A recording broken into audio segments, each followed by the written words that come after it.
You're here with your hosts, Cam and Rich. and today we are discussing the All-Star Weekend. Obviously, it's happening right now. All-Star games later today. We had the dunk contest, three-point contest, celebrity games, those type of things. We had those, Friday and Saturday. We also had UFC Fight Night 251, WNBA trade deadline, which was last week, and I talked about it a little bit on the pod, but I wanted to save it because I feel like me and Rich, we really get into the WNBA, and this is a conversation where I also want to hear his side of the coin too, because there were so many moves that we might believe one team's stronger than the other, and we'll see how that goes down. And also, we got to talk about the halftime performance with Jello. You already know that's a must. Okay, I'm back now. We froze for a second. Yeah, you froze. Your eyes are closed. Yep. But you're awake now, so that's good. My eyes are open. We can start off. You want to start off with the UFC? Yeah, we can start off with that. All right, cool. On the prelims, I was surprised Angela Hill won. I said it last week. I'm like, Angela Hill has not been winning fights. If anything, they usually just go the distance, and I don't think she even has finished potential anymore. But she did win the decision. And she always loses split decisions. That's the big thing. I think they said that was her first split decision win in like 6 split decisions. Right. So she was finally on the right side this time. And then, so I mean, I predicted a decision loss because she seems to be able to defend herself. It just seems like she doesn't have finishing moves or too much aggressive moves left. And she's older. She's like 40, still fighting in the UFC. Yeah, I feel like most of her fights do go the distance. Yeah, she's exactly 40. She just turned 40 January 12th. Yeah, she's a cardio fighter. Yeah, the last time, she did have a submission in 2024.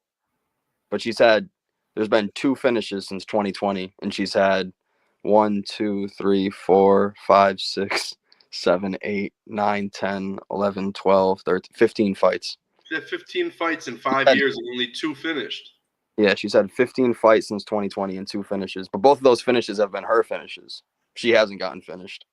Right. In those last 15 fights.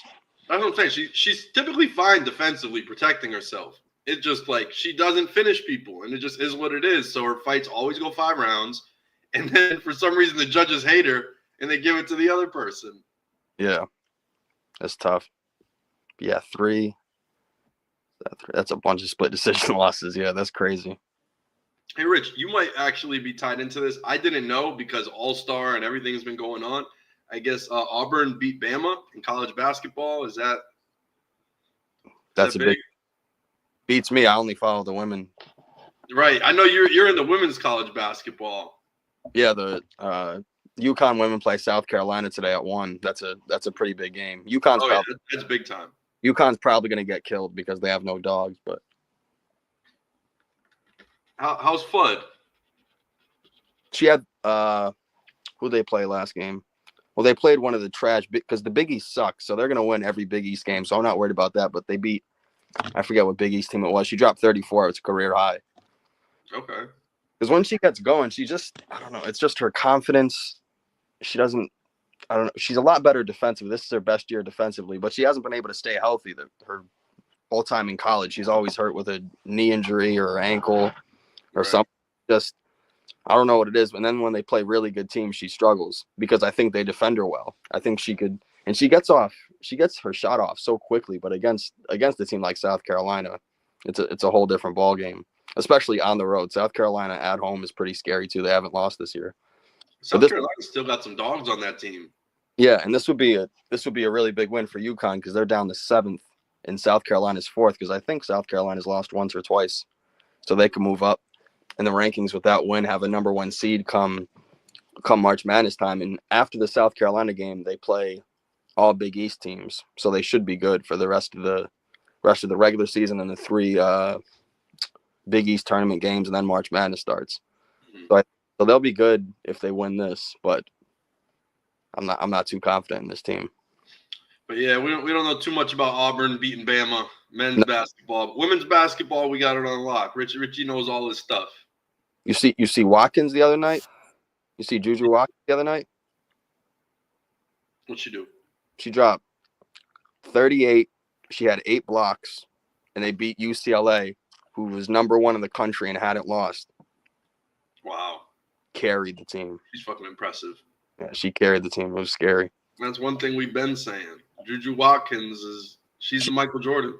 She's going to break Clark's scoring college record, and she's going to be better than her in college. Clark is Bird. And the Reese is Magic. We're getting caught up in Bird and Magic. We have no clue Jordan's coming. I feel like that's what most people don't realize. We do, obviously, but like, don't get caught up in this Caitlin Angel Reese thing. I'm telling you, Watkins is gonna be the truth. I'm actually pissed I missed this game. No, she's gonna break her scoring record in college, I think, and then I think in the WNBA she's gonna be better too. Yeah, for sure. She's bigger. Yeah, definitely. She's huge. She's 6'2", lanky, and got all the moves. And Clark is pretty lanky too. Yeah, Clark's got a decent body for basketball. You know, she's 6 feet, pretty good size for a guard in the W. Because I mean, shit, Jamal Shed is 6 feet, and he still gets it done in the NBA. Right. You know, like he's all right. Brunson's 6'1", about the same size as Caitlin Clark, and gets it done in the league. So yeah, 6 feet as a point guard in the W, you're in a good position because you're still like positional size, you're still up. But Watkins is a little thicker too. That's the thing. She has Watkins got like a little bit more meat on her. Yeah, not that she's heavy at all. She's in great shape, but she's got her weight is just proportioned better than Clark. Or Clark really doesn't have any weight on her. She's right. Caitlin Clark's very skinny. You see it in her face. It kind of just goes in like Abraham Lincoln. You know, you got the cheekbones with the, you know what I'm talking about. She's skinny. You know, she's got like kind of a little longer face, but skinny, and you can see it. Same with the weigh-ins. We're talking about UFC. I know we just jumped to college basketball real quick, but you even see it in the UFC. Some guys look really sunken in once they drop some weight and are at a certain weight. So, yeah, Clark's skinny. Watkins definitely has like some muscle, some meat on her, and I think she'll be all right. She doesn't even seem to get injured too much. No. Which is something we see a lot from like Paige Beckers and Azizi Fudd. Like, I don't want injury risks, and Juju Watkins isn't an injury risk. Not yet, no. Right, not yet, but I hope that never becomes a thing. But I think she's already. I know she's only, what is she, a sophomore, so she has to wait another 2 years. But she seems like her game would translate really well to the WNBA. Yeah, it does. Especially like we see Arike in the W doing whatever the hell she wants. If they let Arike do whatever the hell she wants, let Watkins do it too. Right. She's gonna go in there and cook. Like I think she could play this year. She would be decent. Yeah, that's but I mean, you know, she's got to wait her turn. Yeah. Plus, I think she needs to break all the records in college. Yeah. She should do that. She's already at I think 1,500. Yep. I think she's at 50. I forget how much Clark was at, but I know she passed 1,000 a minute ago. So yeah, she should be around there. But she might have had 1,000. I don't think she didn't have quite 1,000 her freshman year. What'd she have? She had 920 her freshman year. She's already at 587 this year, and she's played 10 less games. Wow. And you would think, you know, her team is going to make it pretty deep into the tournament. They made it to the Final Four last year. They lost to UConn in the Final Four last year. Right. So. They just beat the number 1 seed. So. Well, no, they lost. No, the Elite Eight. They lost in the Elite Eight last year. That's what it was. Yeah. I was about to say, I'm like, Final Four doesn't sound correct, but yeah, UConn lost to Iowa in the final. Yeah, UConn lost to Iowa in the Final Four. What Clark had, Clark hit. What did Clark have? Clark had 3,951. So maybe, yeah. I think by the end of her career, she could have 4K points.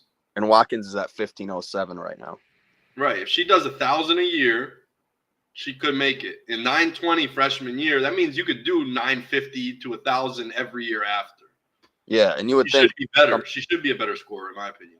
And you would think, unless something strange happens, she's going to hit that 1,000 this year. Right. Because she still has. I mean, she played 34 games last year. She's at 24 now, and she's been much more efficient too from the field and from the 3-point line. So, and you knew that was coming too. You knew she was just going to get better better efficiency wise, and she has. Right. Yeah. Again, sorry we don't know about Bama. Yeah, I know Auburn's good. I know Auburn's a good basketball team, Mm-hmm. but I couldn't tell you a I knew player. Charles Barkley went to Auburn. That's as much as I know this year. Yep, Jabari Smith Jr. Yeah, Jabari Smith Jr. I don't know why I came up with that name after Charles Barkley, but Hey, I mean, he's from Auburn. It's on brand. that name Anyway, what else happened? Oh, yeah, Bonfim, the older brother, I believe, fought last night. But, chokes your man out. yeah. That was a scary Darce choke. That was put Chaos Williams to sleep. Mm-hmm. I like Chaos Williams. He was going out there creating chaos when he came into the UFC, knocking people out with the thunder. Mm. Now, I don't know. Now he's getting slept. Slept without getting punched. Right. Slept without getting punched. But yeah, congrats to Bonfim for that. And then did you see Walker? And then the brother Ismail Bonfim took a loss to Nazim Sadikhov from Azerbaijan. Yeah, that was a doctor stoppage. Yeah. He had a big cut there. Mm-hmm. Did you see? Honestly, like Bonfim, he looked good early, but some of the shots Nazim was landing looked like they were actually doing damage on him. Right. And it looked like Bonfim was actually like the favorite going in. Oh, and Nazim even changed camps, which typically isn't a good sign because he left like a really good like training studio, wrestling studio, whatever it was. Daniel Cormier was talking about it, and he was like, guys don't typically leave this spot, and the coach doesn't typically let them leave. So that was like a weird sign for me, like, oh, maybe this guy's chips and he's gonna lose. Like, why would he leave his gym if that's what they're saying? He's at one of the best gyms in the world, and he got either kicked out or he left on his own. So it just sounded a little weird. Andy took a year and a half off. So I was like, oh, this guy's just like getting set up to lose. He's in a different gym, ring rust of a year and a half, and he went in there and finished Bonfim in 5 minutes. Yeah, Bonfim, they said it was minus 240. Yeah. He was a pretty sizable favorite there. Right. Especially for a card in a fight that didn't really matter, you know? Right. It wasn't on the undercard, but it was like the second fight of the night on the main card and not really that important. Did you see? On a fight night, that's not an important place on the card. Right. Did you see? His brother won earlier in the night. You'd think he was up for it. Yeah. He had all the momentum in the world to keep it going. His oldest brother is his coach. His other brother fought that night, and then he got slept. Well, he didn't get slept, but I mean, he got doctor stoppage, finished in one round. Doctor slept him in between rounds. The doctor slept him. Came in, hit him with a flying knee. It was crazy. Who was the one that couldn't see? What was the fight? They shut that down. That was him. That was the fight, right? Yeah. Yeah. All right. He said, I couldn't see. But he was nodding his head yes. He said, I can't see. Yeah, it was. He wanted to look good to the fans, but he told the doctor he couldn't see. That was the biggest pussy move ever. I forgot that was him. For a second, I was looking at this card, and then I forgot who that was. That was a bitch move. It was confusing. It's confusing because he wanted to look like a tough guy while saying, get me out of this fight, I'm hurt. So he nodded his head yes, and he said, I can't see. Like, get the fuck out of here. I'm pissed at that guy. So shout out to Nazim Sadikhov. And then Shabazian came in. And I mean, it was a little obvious that he was going to beat Dylan Butka because that guy, it was his first fight in the UFC. And his record's 7-4. And if anything told you from last week, do you remember who was 7-4? Tafa. And he fought Teixeira, the undefeated guy. If you've only fought 11 times in your professional career and you've lost 4 or more already in 11 fights, that's not a good sign. Yeah, Tafa isn't good. So if you ever see a guy who's 7-4, you bet against him. Yeah, and Shabazian was minus 600.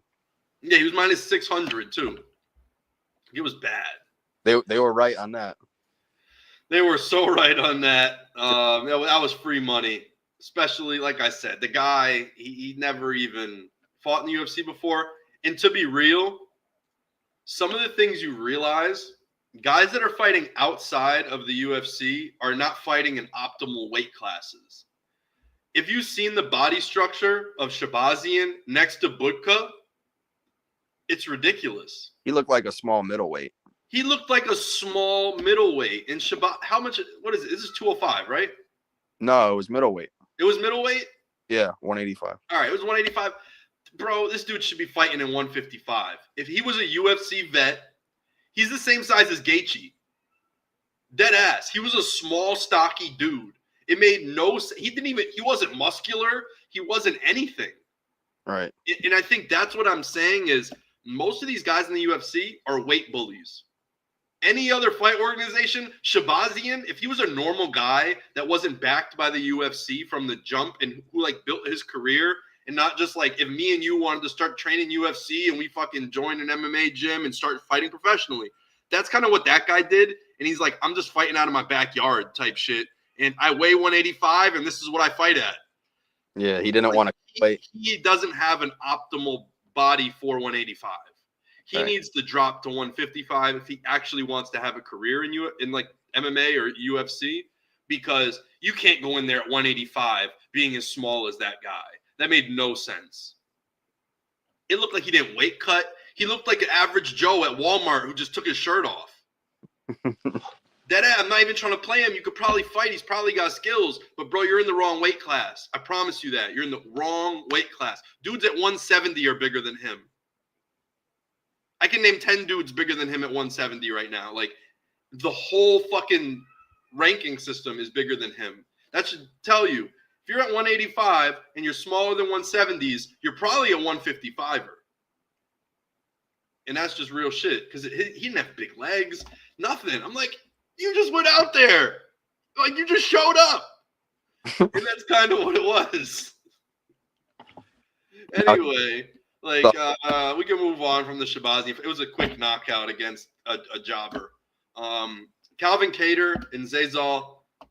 Cater's a cardio king. He's just like Angela Hill, you know? He's going to stand there and he could throw punches for 25 minutes. There's no argument about that. He could do it. I feel like he's going to win. I don't know. I feel like if the fight was 5 rounds, he would have had a better chance because he started to come up in that third round. Zalal was just running from him. Right. The last 2 or 3 minutes, he was running from him. He was praying he wasn't going to get hit. Kattar was just getting to his rhythm there because he definitely first 2 rounds. But again, I think if it would have went a 4th and 5th, Kattar would have had a chance of winning that fight. Because I don't even know if Zalal was necessarily that gassed or he just couldn't stop him from punching him and he couldn't get his strikes off. Yeah. But yeah, and Kattar, I don't think Cater's been in the octagon for a while too. Last time he fought was April of last year when he lost to Sterling at UFC 300. Yep. So, but I thought he looked great in the 3rd round. Yeah, he did. He looked fresh. I mean, that's what I'm saying. He's a cardio king. He's like Angela Hill. They're not going to be first round highlight reel guys. That's just not who they are. They're just people who have a lot of durability, a lot of endurance, and a lot of good skills, but nothing that takes them over the top and being the best of the best anymore. And he hasn't knocked anybody out since May of 2020. Yeah. And I don't think he will for probably the rest of his career. Maybe he might get a lucky sleeper. He's got hands. But at 37, these guys just start losing that little zip in their punch. And especially I'm off. Right. In the ring rust. Yeah. Finally, we had Cannonier versus Gregory Rodriguez. It was a pretty interesting fight, like Gregory Rodriguez looked great early and he looked super strong. But I'd say by the 3rd round, he didn't look like he had it anymore. Well, no, he took that shot in the 3rd round and then Cannonier started just wailing on him in the last, 20, 25 seconds. And then he could barely get off the canvas. And then Cannonier, I guess, knew that, smelled blood. The start of the 4th, he just ran up on him. He was like, the guy's dead out there. He's a corpse. Yeah, because after the end of the third round, Rodriguez could barely get up. Mm-hmm. Hands on the octagon, they were pouring water on him and everything, and you could just see Cannonier. He knew it. I think that corner should be fined or something for sending Gregory Rodriguez out there. They literally started the fight. The bell rang, and Gregory Rodriguez walked backwards to the fence to lean on it. Yeah, he didn't want to fight that fourth round. You know what I haven't seen in an incredibly long time? A UFC cornerman throw in the towel. We saw that with we actually saw that with Cannonier and Derek Brunson. Remember they threw in the towel. I think it was too late because Cannonier had already sliced him with that elbow when he was on top of him, but they did throw in the towel. That was honestly the last. It's kind of funny that we're talking. Unironically against Cannonier. Yeah, it's kind of funny that we're talking about it like that. But these corners need to protect their people. You know who Cannonier is. The dude used to fight in heavyweight, and he's down here at 185. He's strong as an ox. He's fought the best of the best in the world. Tell me not.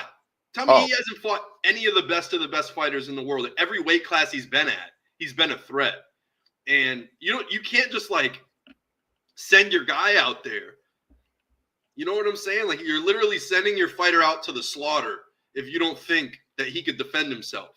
And when the guy couldn't even pick himself off the canvas in the third round, they had, like you said, they had to come over there, pour water on him and shit, and bring him back to life at the end of the third round. You don't send him out there for a fourth round if the man can't pick himself up. That means he can't pick his arms up to defend himself. There needs to be more towel throws in the UFC, and there's not. I think there's something egregious actually happening with it. And I know it's you want to be a man, you want to go down on your shield. There are some spots like that one where as soon as the bell rings, the guy can't even defend himself when no one's even touching him. He can't even stand up in a stance. That's a problem. And as far as the stats go in round 4, they say as far as significant strikes go in round 4, they say Cannonier 9 of 13, Rodriguez 0 of 0. He couldn't even throw a punch. 0 of 0 in that round. That's what I'm saying. I don't know. I've heard Chael actually talk about this. I remember when Chael with the towel throw for Brunson, and he made a big speech about it. He was like, you know what? That was the most humble and I don't know what else type thing. I don't want to exactly quote him, but he was basically just saying that is actually what's supposed to be happening most of the time. And 99.9% of fights do not end in a towel throw, Right. And 99.99999, literally 9999999 extending, because there has been so few towel throws in UFC history that you could count them on one hand. Right.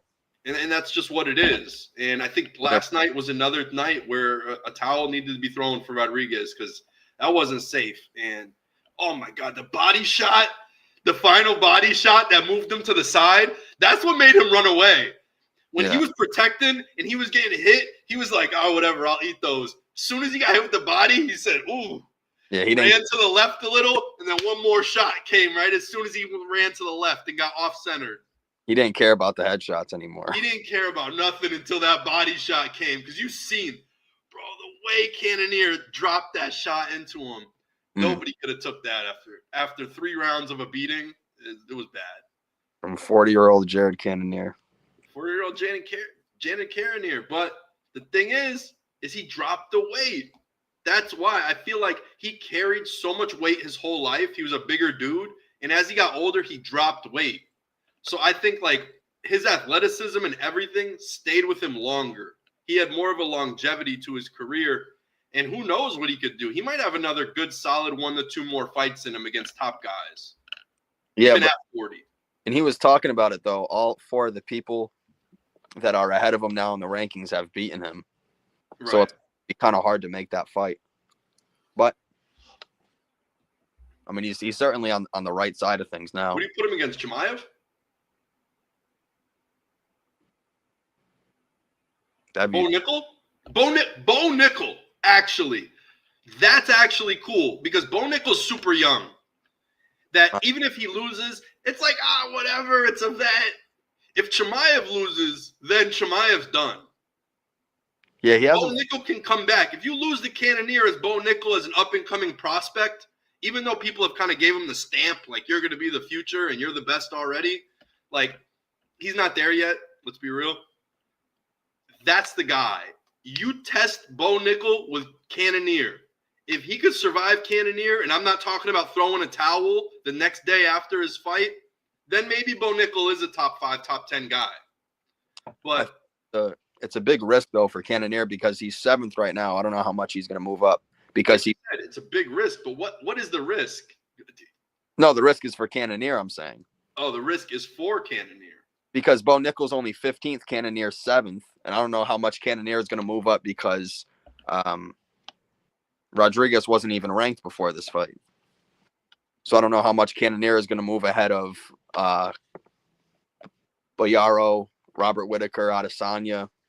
I don't know how much ahead he's going to move on those guys.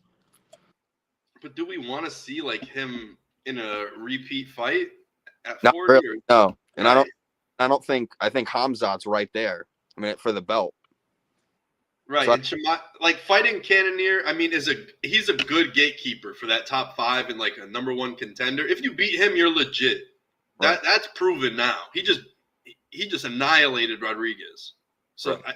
That's for certain. Cannonier still got it, but I don't think he has the championship pedigree yet or ever will. I don't even want to say yet because he's 40. He's just there, you know. He's just like a Neil Magny of the middleweight division. Neil Magny like 4 years ago. But Neil Magny's gonna beat some. He's gonna beat some ranked guys. He's gonna beat some lower ranked guys. He's gonna have some. I mean, I would say guys. Yeah, I guess. I mean, he's older. I don't know if I'd say that. I would say he's almost like a fucking Poirier at this point. Yeah. Because his resume is crazy. Like the resume's there now. I can't keep saying Cannonier is just one of these gatekeepers on like the 15. You know what I'm saying? He's not a 15th ranked gatekeeper. He's a top 5 gatekeeper, and those guys are a different pedigree. So I'll always say Cannonier is up there. Because you just go back to his light heavyweight days: Glover Teixeira, Jan Blachowicz, and Dominic Reyes. He lost against all 3 of those guys. Then he fought because his body type. Yeah, he fought an old Anderson Silva. Jack Hermanson, I think, is somewhere in the ranking. Yeah. I don't know where he is. Is he a light heavyweight now? Yeah, he's light, I think. No. He's still 185. Yeah, he's not ranked anymore, though. Yeah. But and Hermanson was in the rankings for a while. Then he lost to Whitaker, beat Gastelum, who was obviously one of the top middleweights at one point. It was a good fight. Derek Brunson, another ranked guy for a long time. That was that elbow finish. Then he lost to Adesanya. Beat Strickland, beat Vettori, another 2 big ranked guys. Lost to Imavov, who just beat Adesanya, and he's in line for the belt. Mm-hmm. But Yaro, he just lost to, and he's top 5. So he's fought the best of the best at the middleweight. Yeah, kind of like you said, like Poirier. You look at Poirier's resume, he's fought the best of the best. There isn't one scrub on the past 10 fights. And you can't say that for even some of the best fighters. Right. If they aren't fighting scrubs. Yeah, so, neither fight bomb. That's why I said you need to, when you send somebody out into the cage, your fighter into the cage of Jared Cannonier, he better be ready. Right. Because that dude fights killers every single fight. You don't put him against a bum. That's not who Cannonier fights. Mm-hmm. Just is what it is. So I'll continue to root for the dude. It's hard not to root for him because, you know, he just keeps beating the odds. He was a trucker, you know, and just figured it out. And also, thank you. This actually brings my point full circle. Why was Cannonier a trucker, an average dude? When he first started, he was a heavyweight, right? Mm-hmm. And the more UFC brought him under their wing, they optimized his body and brought him down weight classes because they said, bro, you're 5'10". Why the fuck are you fighting heavyweight? There's dudes that are 6'6", 265 in this weight class. You should not be fighting dudes who are 6'6", 265 pounds. Right. Like Francis Ngannou and Taliesin Teixeira. You know? Like, you shouldn't be fighting those guys. You're 5'10", 240. Like, you're just a short, stocky guy. How about we cut you down some weight and you're actually going to be a good fighter at 185. And that's what happened. And that's the same thing that needs to happen to the big homie, Budka. Budka, if you're listening, if you're one of our 2 listeners, please drop the 155, and I promise you, you will have a decent MMA career. All right, that's my cry out to Budka. Okay, he heard you. You could be a Jared Cannonier, but you're just in the wrong weight class right now. Mm-hmm. Heard you loud and clear. I also don't think Edmund Shabazian is really that good. No, he isn't. When he fights guys that are like at the level he's supposed to be at, he gets smoked. Yeah. And I just feel like he went in there and fought a jobber. So just a plumber, like in the old NBA terms, in the 50s, some of the dudes had side jobs because their contract wasn't big enough. So they were plumbers and car salesmen and shit. And that's what Shabazian fought. Shabazian has been a professional fighter for almost 10 years. Budka, he probably had to go clock in this morning. And that's real shit, So it is what it is. It's his first fight in the UFC, which means he got paid maybe $25K, $40K max, maybe. So, yeah, that dude clocked in today. So shout out to you for even showing up and throwing your gloves on. Next week, we got Cejudo versus Song Yadong. God. I think that's a pretty interesting matchup. Song is like a highlight monster, but we got Cejudo, and it's hard to bet against Cejudo. I'm definitely betting against Cejudo. You're betting against Cejudo because he didn't look good last fight? Because he sucks. He's the most overrated double champ ever. It's ridiculous. He got away with that early stoppage against Dominic Cruz. The guy sucks. True. And now he came back after 3 or 4 years, and people think they care about him, and now he loses. Isn't Dominic Cruz on this fight card? He was, and then he got hurt, so now he's retiring. Oh man, you know what was gonna happen, right? They were gonna set it up so he fought Cejudo. Yeah, that's exactly what was gonna happen. I forget who he was supposed to face. Because we just seen that happen with He was supposed to. Yeah, he was supposed to face Rob Font. You put a 155 contenders match on at the same time as you have a belt match, and then you pull one of the guys that isn't going to fight and isn't going to pull up or make weight. You already got the backup on the card. So then also you don't break any laws or anything in your advertising saying these guys will be on the card. Now they're facing each other. Heard Chael talk about this too. They had to do it in California. The past way, they had to make it Moicano. Apparently, if you don't have a backup fighter in line, it has to be someone on the card. You can't bring in a new person because then all your advertisements were technically lies and you bait and switched your audience. And people, it's some weird law, I guess, in California that, like I said, Chael talked about it. I had no clue. He mentioned something like that. He's a professional. He fought in the UFC, in the California and everything else. So he knows this shit better than me. So I'll take his word of advice on it, that this is actually what happened. And so, yeah, he said that they actually legally, they had to put Moicano in there or the person Moicano was facing in with Islam because it was a 155 fight. So I guess in some states, they have to plan ahead and always basically have like a matching weight class on the card to make sure that there's a sub for the main event. You can't lie on the main event. So they had to keep it Islam and somebody who was already promised. What else? I don't think next week. I mean, Brendan Allen and Anthony Hernandez. He's going to beat Anthony Hernandez. Yeah, that's a decent fight. That's okay. This card's. I think this week's card or this past Saturday's card was better than this one. Blades canceled, Barbosa canceled, Rob Font and Cruz canceled. This would have been a really good card. And a lot of these fights just got canceled, like this past week. I know, there's a ton of them. I'm scrolling down, looking at all these. Even Macy Chiasa, damn. There's Sultan's fighting. Okay. And then Kutelaba and Andre Fili. Okay. I mean, it's a decent card. Couple guys that you know on the prelims that really haven't really amounted to anything. I like Ivo Aslan though. Mm. His last fight was solid in the UFC. The Fili fight should be good. The Fili fight? Yeah, Andre Fili. Mm-hmm. That should be pretty good.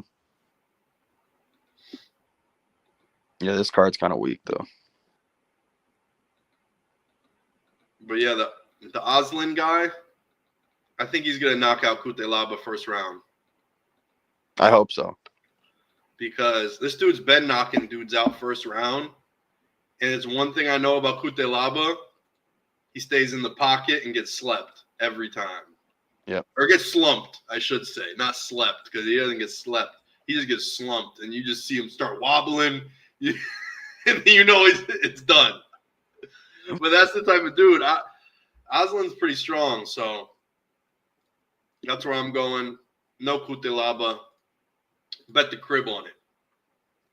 This is the crib pick of the week. Bet the crib. Crib pick of the week.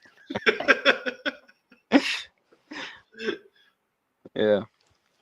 I usually have one crib pick of the week. And that's it. Yep. All right. I'll bet the crib on it next week. All right. My crib fight this week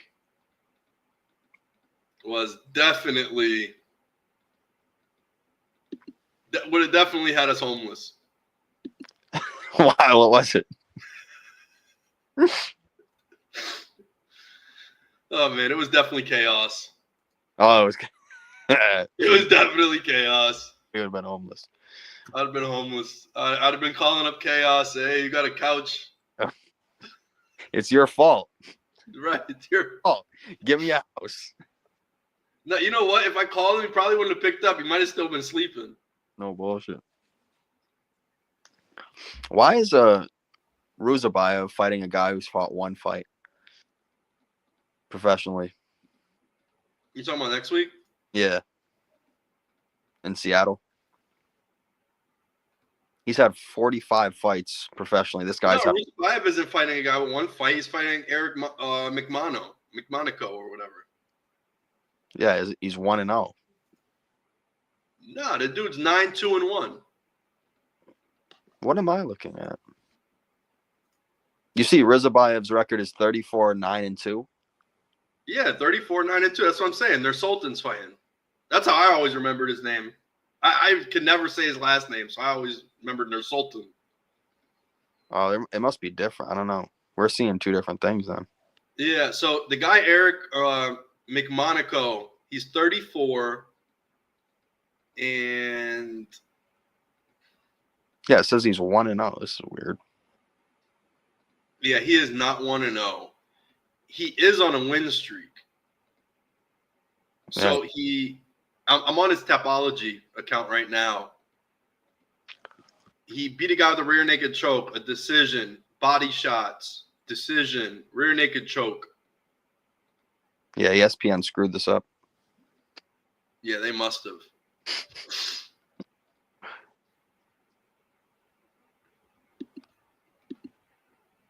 Interesting. Yeah, early it seems like he's got a lot of knockout stuff, and then I don't know. He's been fighting a lot recently. Let me see.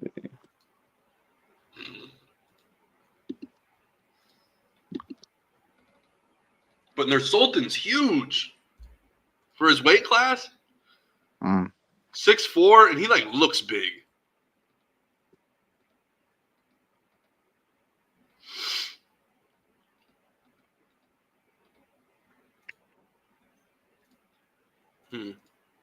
Yeah, so that's the next card.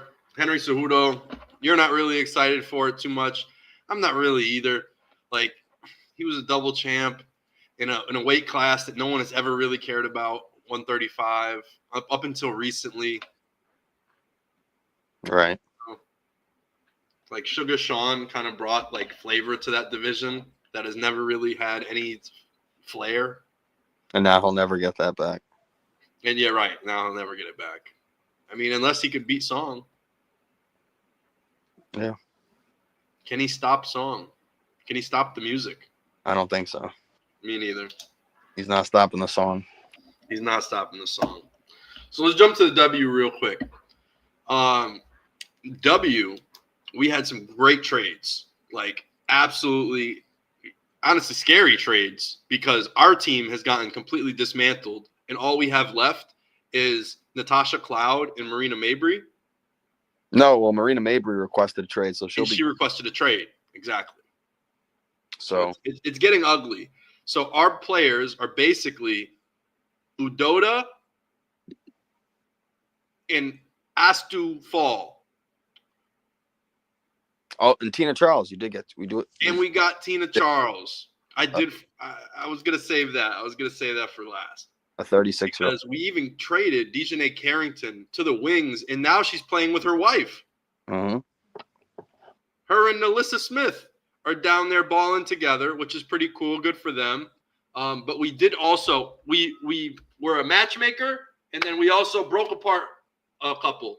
We traded Alyssa Thomas to the Phoenix Mercury, and then we let DeWanna Bonner walk out the door in free agency and sign with the Indiana Fever. So we're missing some big people, you know. We lost Brianna Jones. She went to the Dream, and she's over there playing with Griner now. So now she's playing the 4. Griner's playing the 5. Like, the Dream are going to be a solid squad. You got Ryan Howard there. You still got Gray and Jordan Canada. I like that team. That team looked good last year. Right, the team looked good last year, and all they had was Tina Charles. Also, Cheyenne Parker-Tyus went to Vegas. So I have a big hunch that Vegas is winning it next year. Is what? Because the replacement, imagine going from what they had, you know, who was the white chick from last year, the big? Megan Gustafson. Yes, Gustafson. So you have Megan Gustafson, or you have Cheyenne Parker-Tyus, who was like an all NBA defensive or all WNBA defensive player at one point as your backup. Because I don't think they still have Kia Stokes going in the next year. Yes, they do. She's still on the roster, and so is Gustafson. And still is Gustafson. Okay. Well, they got depth no matter what. And I really like Parker-Tyus because she could even play like with another big. Because we already seen that last year, and we've seen that in years previous, that she's pretty switchable. If she has to go to the 4 real quick, or she has to play the 5, she's fine either way. She can even knock down a little midi. Yeah. We saw that 2 years ago. 2023 was probably her best year in the WNBA. Yeah. So if you have her now at a reduced role, and you're asking her just to clean up everything on the back end of Asia and what she's doing, come on. Cheyenne Parker-Tyus could do that. Yeah, I would definitely play her over Gustafson. Exactly. So they got to upgrade in their backup position in the front court, and then they got Joelle Lloyd filling in for Plum. And another big you have is Elizabeth Kitley. You didn't play all last year. True. You have another big right there. I mean, there's no shortage of bigs for Las Vegas. Right. And so I think they're set there. And then just I will say, Chelsea Gray did not look good against Shakira Austin in the one-on-ones. I don't think anybody would look good in the W against Shakira in the one-on-ones because that's Shakira's game. And I'm surprised she lost against Azari Stevens. Yeah. I like Shakira Austin more than I like Stevens in that, but I think Stevens got an old person's game, and she just gave her like the vet treatment. She's also lanky, too. They're both really lanky. Yeah, they're both really lanky. But Stevens has got like a great set shot, and she doesn't ever feel pressure. I feel like she doesn't rush herself. She's calm. She's poised always. She's good. Shakira Austin can get sped up. Right. So I think that's kind of a bit what happened. But the way Shakira Austin just dominated against Gray, she was just hitting her with these crazy Euro steps that I used to do to you when you were in like 8th grade. It was ridiculous. Yeah. Her post work is really good too. She's got really good footwork. Yeah. kind of like with Edward, like her and Aaliyah Edwards have really good footwork, but they just kind of have to slow down. Mm-hmm. That's the only thing with them because they're athletic enough. They're athletic enough. They have enough talent. They just got to slow down. Yeah, I feel the same way. What else happened? I really liked the Mercury. Last year I really liked the Mercury, and I was disappointed in my pick because Griner ended up not playing all to what she could be, and just all over the place. It felt like the Mercury roster was still in flux. They just got bought out. They had a really bad owner, and everybody wanted out. Remember, Skylar Diggins quit the team. Everybody was done with it. Sarver owned it, and then the guy from Michigan came in and bought it. What's his name? Ishbia. Matt Ishbia came in and bought the Mercury from Sarver, and obviously the Sun too. He bought the Phoenix Suns, and he also bought the Phoenix Mercury all in one. And nobody on that team, I think, liked the organization and everything else. And it was year one. And it was really just a weird space to be in, I think, for everybody. But I think this year might be the year for them. You got Kalea Copper. You got rid of Cloud. Because Cloud, she doesn't seem to match what they were doing. I feel like Cloud is better with someone like a Deladon. You know, you have an all-star wing who you just get the rock to and get the fuck out of the way. It's more of a slow-paced offense, methodical, that type of thing. She's good with those players. But when you're with like a whole team like that, and you're like this slow it down, pass it around, no. Last year, the Mercury needed to just be like an all-out ISO team for the most part. They didn't need to pass the rock around. You got Copper, who could beat anybody off the dribble and beat anybody in one-on-one situations. You have Griner, who could beat anybody in one-on-one situations down low if she wants. Right. You know, like across the board, I thought they had that. Even Tarasi, if she wants to go wild. But they tried to do too much team ball, and they didn't have any team players. And that was the big thing when I watched that squad was like, nobody out there is playing a role. They're all doing their own thing, but trying to masquerade it like, hey, we're all trying to play together. We're all here as a team, but nobody played as a team. So you need some role people to come in there. Alyssa Thomas is ironically a role-playing superstar. She's going to go in there and defend her fucking ass off. She's going to set screens and do these little handoffs, and she's going to mix up the defense that way, kind of like how Sabonis and Jokic do little handoffs and everything and manipulate the defense with their eyes. She's very smart, and she makes her teammates better. So, like, you need people in there that do that type of stuff. Now they have a ball handler who does that a little better and at a different position. And she's the best passer on her team always, and I think that's going to be the same this year too. Yeah, it's true. So who's going to be the point guards for the Mercury? What's the roster? Let me look it up. Who's maybe Uzun? Oh yeah, Ozun. She's their only from the wings. I forgot she came over. You're so right. She's their only real point guard. We got to wait and see what. Oh my god! And she's the perfect one. Like she doesn't even want the rock. She barely even wants to play make. She's just a piece. She's the perfect piece. A role player. She's gonna dribble past half court, and you know what she's gonna do? She's going to look to swing it immediately. That's what she's doing. She's just being a cog in the wheel, making sure the ball moves. She'll go there, set a screen, and slip and do a little backdoor cut. That's her game. I love that. She got so used to actually not having the ball in her hands with Enrique last year, even though she was the point guard, that I think she'll work so well in being an off guard. Like a Pat Beverly. You know, Pat Beverly will bring the rock. He's your point guard. But he's not out there running pick and roll every single time. That's not his game, you know? So you got a Zoom, and that's what I love. You go out there. They got the perfect guard for that system. I think they're going to be a lot better. You even got Natasha Mack still with the squad.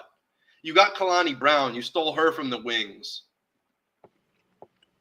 You got to see what Tarazi does, though. Yeah.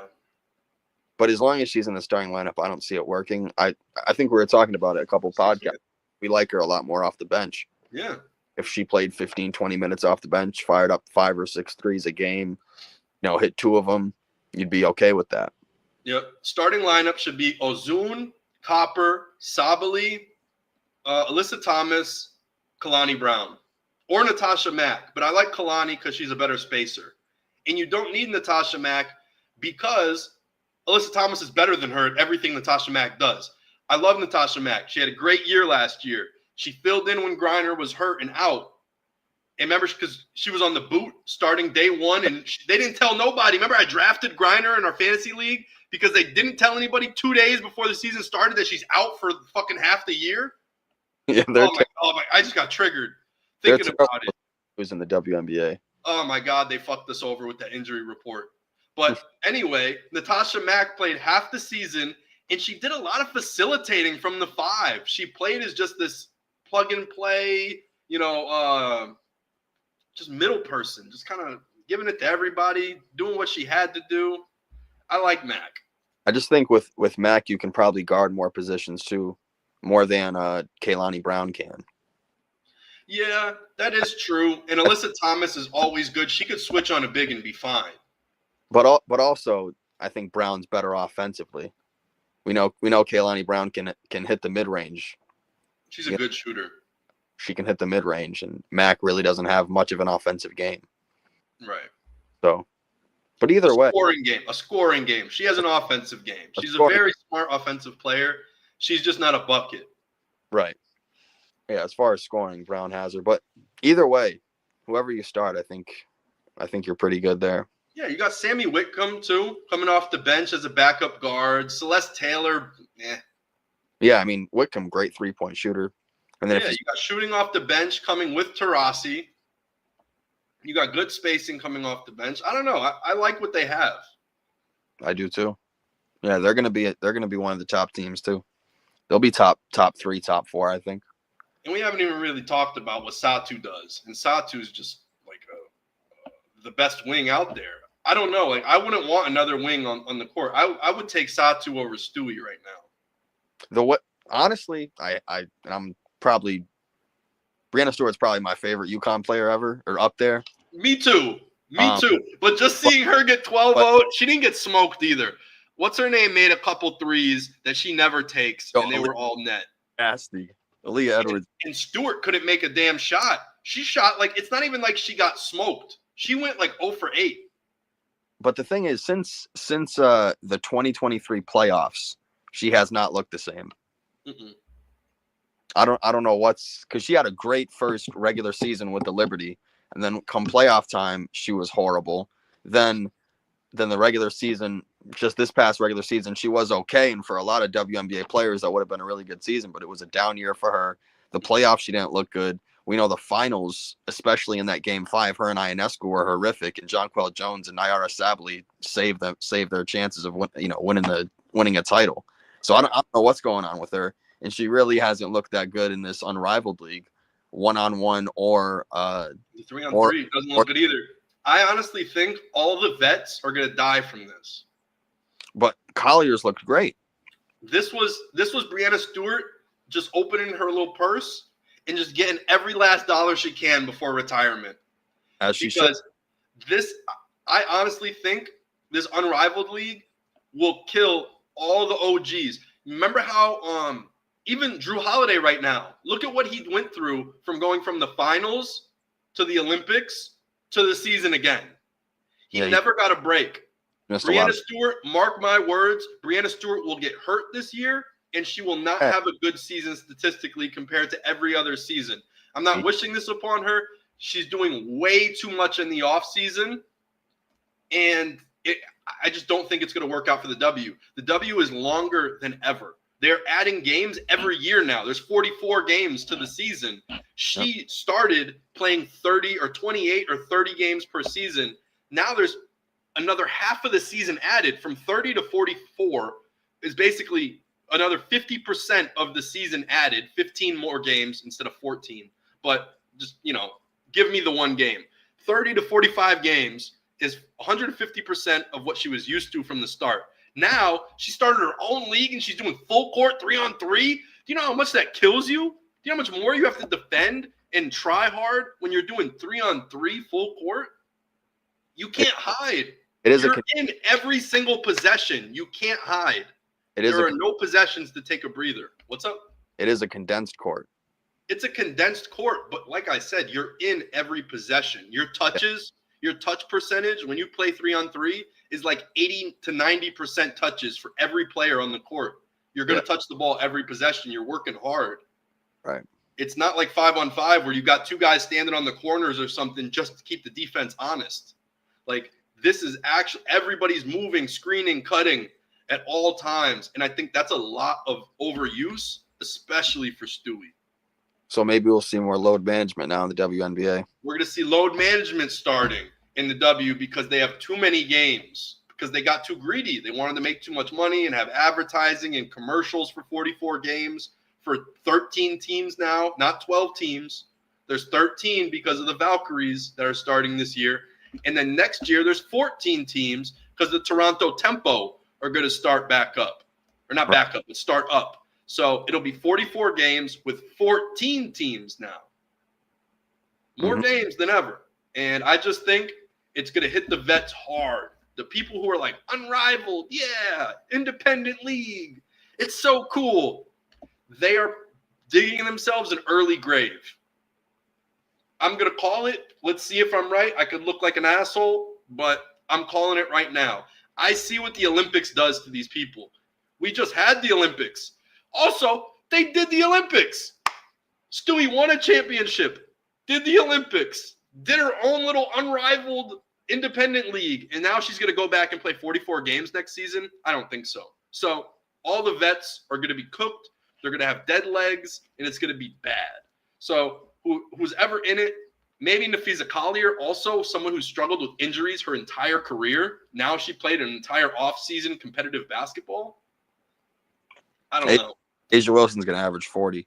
Asia Wilson's going to average 40. She didn't do any of this shit. She said, I got a Nike sneaker deal. Fuck y'all. I'm chilling in the offseason. I'm stretching. I'm getting my body right. Yeah. And these girls are over there breaking their back for 25K one-on-ones. Hey, man. I mean, I would too. Collier won 200,000. Yeah, she won 200,000 for it. It was pretty good. And Aaliyah won 50. And she won 50, yeah. It was cool, but at the same time, it's Collier's league. She started the league and then won the league. Oh, but she's cooking, though. She's cooking. She's cooking. I won't say it's not competitive. I'm not saying she set it up for herself to win. Because Edwards won that first game, too, against her. So right. Edwards put up a good fight. She was one win away from winning 200. Yep. So maybe Aaliyah Edwards has a big year next year, and we're not talking about her or thinking about her right now, but she just cooked all the vets who are supposed to be the best in the business, and now you got this rookie coming out of nowhere that nobody's talking about. People are talking about Caitlin Clark, Angel Reese. If I'm talking about a rookie from last year who's going to take the next step, to me, it's Camila Cardozo. I've watched her film over in China, and I've seen a lot of her highlights and stuff. She's an incredible passer. And I noticed that last year. I noticed that in college. But the things that she does as a passer is just getting better and better and better. And I think next year she's going to have an incredible season. And Angel Reese is a great passer, too. Yeah, Reese has got decent vision, but I think Cardozo makes her better in every facet. Angel Reese wouldn't have had a rookie year like she did if it wasn't for Cardozo. You know, I think she got better once Cardozo came back off the bad shoulder. Right. Remember, she was out for the first, maybe quarter of the season or something like that and battled something real quick, another little injury. But Cardozo is pretty solid, and I really like her. Being a 6'7" big who could run, pass. I don't know about shoot necessarily, but I bet you she's going to expand her game in the next 1 to 2 seasons to where she's hitting that midi, maybe even better than Angel Reese is. Well, Angel Reese doesn't hit middies. That's what I'm saying. She's working on it, though. And maybe that's why Bam is having a down year. You know, he can't finish around the rim. You know, I think he's around the W too much. He might know Angel Reese now. Yeah. He knows her too well. He knows her too well. He's been chilling with Asia. He must know Angel. Yep. No, I'm playing. But Bam's got to step it up this season. I was riding for him in the offseason a little too hard, and he's letting me down. Maybe he really just wants to move to the power forward, and he tried to give up his center spot to Khalil Ware. He's like, finally, a big who could take my spot. I want to play the 4. Maybe he'll start playing better now. Yeah, maybe you should start shooting and being a 4. If you want to be a 4, be a 4. He should stop shooting threes. That's what he should be doing. He takes way too many threes. I don't care. You think Bam does? Yes. He's taking more threes than he ever has. I want him to take the threes. If he's gonna say he's a power forward, bro, you better go be a power forward in today's league, or you're gonna end up looking like just a Kenneth Faried at the power forward spot. And is that what Bam is? Are you Kenneth Faried? Are you just like a rim running big who could play some defense? How to pass a little bit. No, but in reality, you're not a game changer. You're just a hustle guy with a really athletic frame. No, he can hit mid ranges. He's a good mid range shooter. But I'm saying, can you develop that game and be a consistent power forward who's considered a stretch 4? When people hear Bam, they don't think stretch 4 right now. They don't think you're adding to the modern game. You know what? They see Bam, they go, oh, that's a big body power forward. He's gonna lock down the paint. There's nothing offensive about Bam when you think of Bam, and that's what I'm saying. He considers himself a power forward. The only reason why you consider yourself a power forward is because that's an offensive position. Defensively, he just plays the big. He doesn't, you know what I'm saying? He made that 3 against the Pistons last year. He hit that game winner against the Pistons last year, and he thinks he's a good 3-point shooter all of a sudden. He's shooting 29.9% from 3 this season. Russell Westbrook shot worse than that one year. We're not talking about Russell. Don't disrespect the podcast again. Vooch was shooting worse than that the other year. Now Vooch is having a career year. Vooch is having a good year. He thought he was going to get traded. He was playing for a trade like Levine was, and now he's been chipping it up since the trade deadline. Yeah. I wonder where he was going to get traded. There was a lot of rumors. Warriors. Maybe Warriors and Lakers were kind of looking at him. But actually, the more and more time has gone by since the trade deadline, I've heard some pods where actually the Warriors were looking at DeAndre Hunter because he was cheaper and an easy swap for Wiggins. It was like $22 million for $21 million, something perfect like that. So I don't know. Apparently, that's what was actually going to happen in the trade deadline. So I don't know where what's his name was going to be. Someone just commented Skibbity. The Cavs got away with robbery with that. Yeah, they did. They traded the G-Wagon, George Niang. That's crazy. I can't believe the Cavs did that.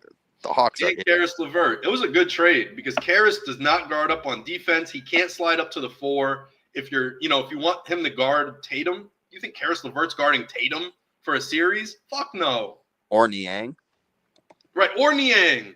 So then you trade both of them and you get DeAndre Hunter in there, who was the 4th pick from Virginia. I like DeAndre Hunter. I've always been sold on him. I understand he only plays 50 to 60 games per year, but hey, he's been healthy for the past year and a half. He looks really good, and you just roll with the punches with the health. And if anything, you do a little load management. Who gives a shit? He didn't make an all-star game, so you can't get fined or penalized from the NBA if you bench him. Bench him on back-to-backs. No one's going to bat an eye. No one's going to care. Just come up with a little calf soreness.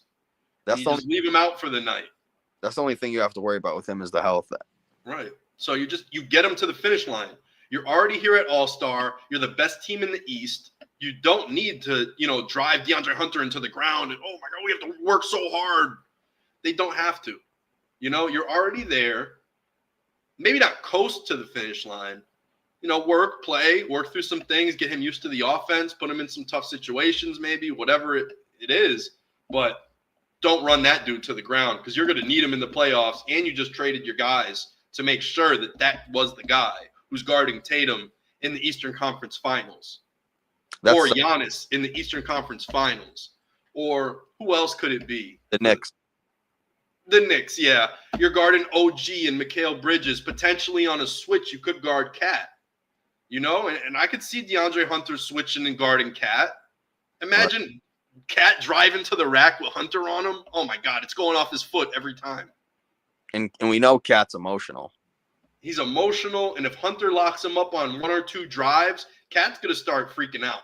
Yeah. So and we know Cat can be a different player come playoff time, too. Right. He's going to have those games where he plays off. He can get pissed and flustered and throw the game away. And so I think Hunter's the perfect player to bring in there as a wing stopper. even as a power forward stop, potentially small ball 5. But I'd say that only matches up against Cat. You know, like Hunter wouldn't stop Brook Lopez from doing what Brook Lopez does. He's either going to stand 5 feet behind the 3-point line and he's going to let that thing fly above his head and you're not contesting it. It's make or miss on Brook. What you do doesn't really matter. Or even if Brook's on the block, you're not stopping Brook if you're DeAndre Hunter at 6'7", 6'8". That's not happening. Same with Jared Allen. You're not matching Jared Allen and what he does. He's just going to rim run and look for offensive rebound, tip-ins, and stuff like that. You're not matching with him. You're not matching with Porzingis. You're not matching with Giannis. He is matching. Hunter's matching with Giannis for sure. Well, who else would Hunter guard out there if he's not guarding Giannis? I'm just saying Hunter's going to get murdered by Giannis. Kuzma or that. But who else? Let's just say Hunter's guarding Kuzma. Who's guarding Giannis? You don't need the guard Kuzma. You don't need the guard Kuzma. Just leave him open. Max Strus? Yeah. You know, like it's got to be Hunter. And Hunter is made for this position for all the biggest wings. Because, yeah, he's not stopping bigs unless potentially Cat. But anyway. Just leave Kuzma. Top 3 players. I mean, top 3 teams. They got a wing for that. And I like it. That's a winning move. So shout out to the Cavs for actually trying to win this year.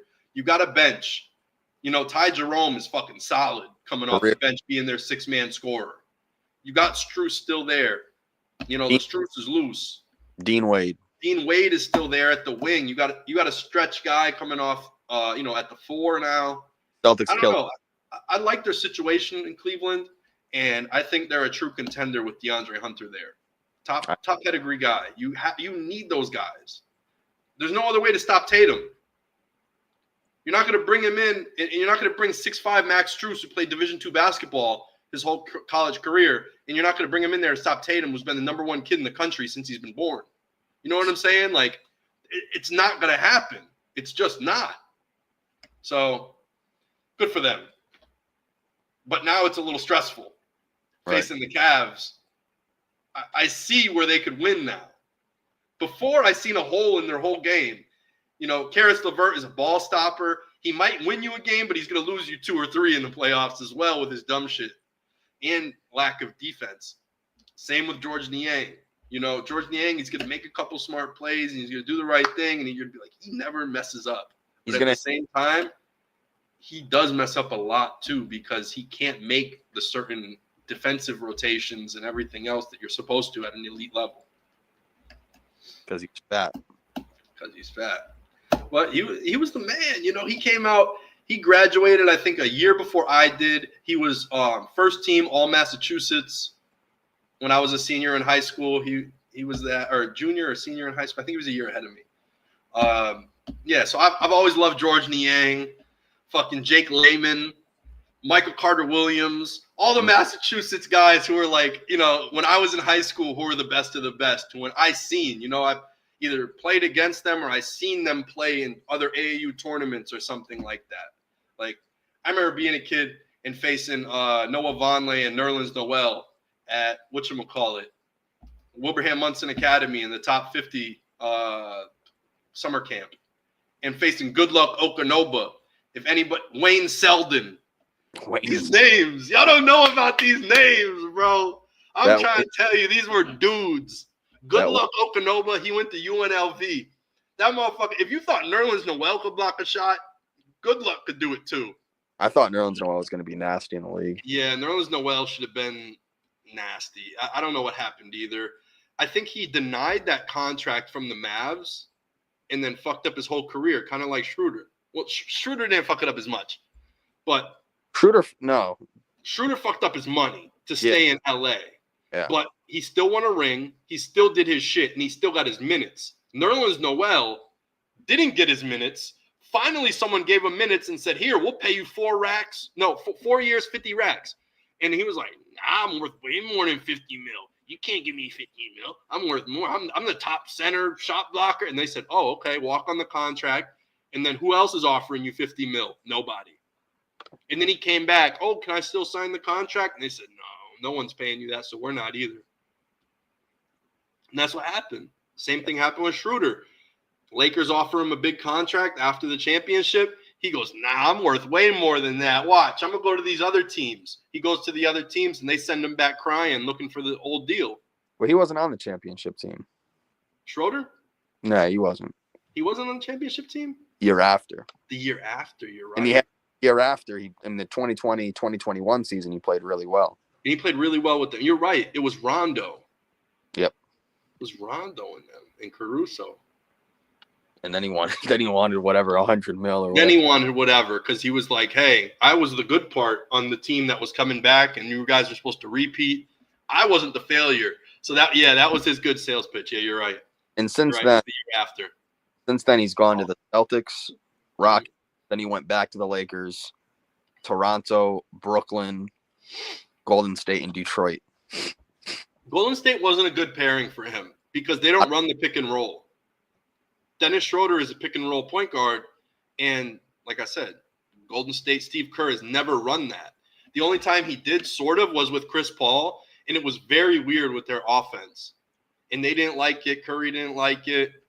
It just wasn't how they do things. And so when you bring Schroeder into it, they're not changing the system so Schroeder can run pick and roll. They did it for Chris Paul, but they're not doing it for Schroeder. And so they just seen him as a trade piece, and they just used him as a contract filler. And that's why he started saying, oh, my God, the NBA is like slavery. They could just ship people around and do whatever they want, like we're just assets and we don't mean anything and yada, yada, yada. The only difference is you're making hundreds of millions of dollars. He's also making hundreds of millions, right? Well, but he's making tens of, but whatever. Also, if the NBA was slavery, why did you turn down 4 years, $70+ million or whatever with the Lakers? If you feel like you're being held against your will, not being paid enough, when they tried to give you a big deal, you denied it. Right. Like there were a lot of ways to not be tradable. How about with that deal with the Lakers? When they offer you the $70 million and you think you're worth $80, how about you say, I'll take the 70, put a no trade clause in there. And to me, he was getting, I mean, that's a lot of money for I mean, he's a good role player. That's a lot. You put the no trade clause in there, you don't feel like you're getting traded in a trade piece or an asset or the slavery. Like, it's a crazy ass statement to say. It is. I understand why he felt like that because he got traded twice in the matter of a month. And, you kind of feel like, oh, my God, I'm just this trade piece. But at the same time, like, there's people that get shipped and moved all over the country for things.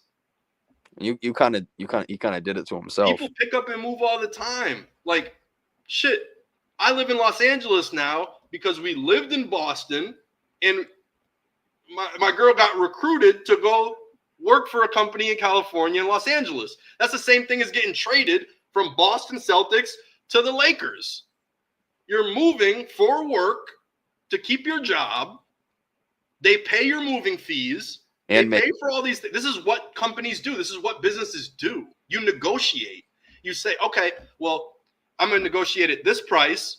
Or if you cover my moving fees, I'll negotiate for this. You know what I'm saying? Like you work with somebody. That's what business is. That's how everything is. How do you think H-1B visas are? People that are like Indian coders, people from India who are really good at programming computers, we bring them over on visas, take them from India, bring them here to do our computing.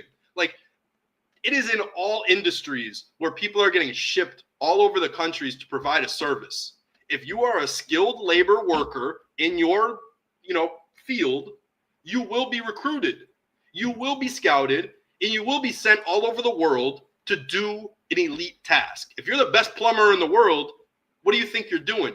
You're working on the biggest projects all over the world, right? If you're the best basketball player in the world, you're working for the best basketball company in the world who's doing business globally because they're the best of the best and set the standard. They set the bar.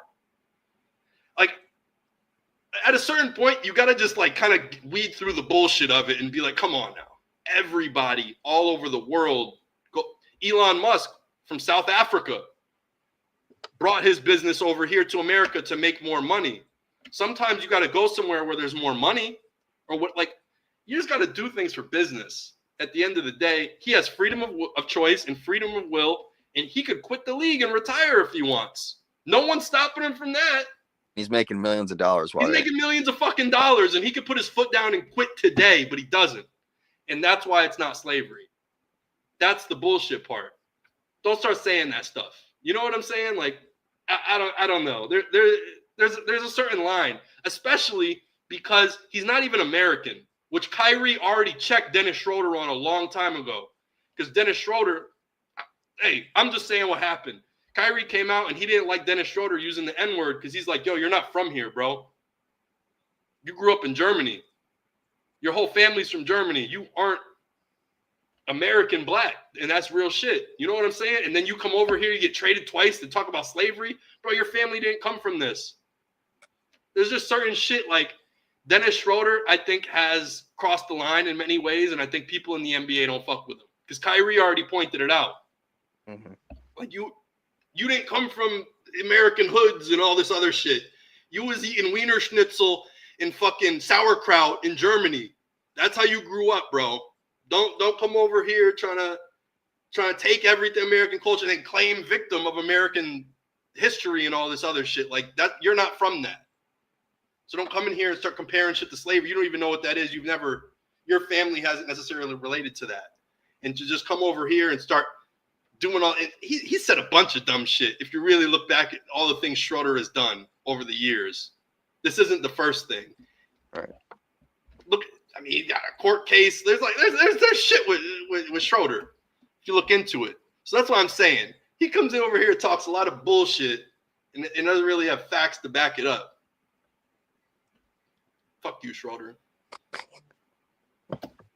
He wanted to talk shit about the Nets after he left. Gets to the Warriors, talk shit about them immediately. That's why you're in Detroit. That's why you're in Detroit.